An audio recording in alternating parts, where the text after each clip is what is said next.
Hello parents, मैं आपके बच्चों का डॉक्टर तौहीद इकबाली। बहुत सारी मदर्स मुझसे ये पूछती हैं कि डॉक्टर मुझे कॉफ एंड कोल्ड है, क्या मैं अपने बच्चे को ब्रेस्ट फीडिंग कंटिन्यू कर सकती हूँ? So moms please remember, yes you should continue breastfeeding. जब भी किसी मदर को इन्फेक्शन होता है तो उनकी बॉडी उस वायरस के अगेंस्ट प्रोटेक्टिव एंटीबॉडीज बनाती है। वही एंटीबॉडीज मदर्स के ब्रेस्ट मिल्क के थ्रू बेबीज तक पहुंचती है।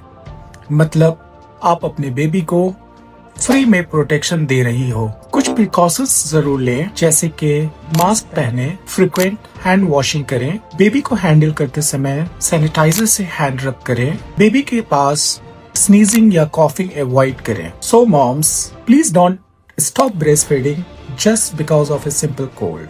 आप ही बेबी की सबसे पहली immunity हो।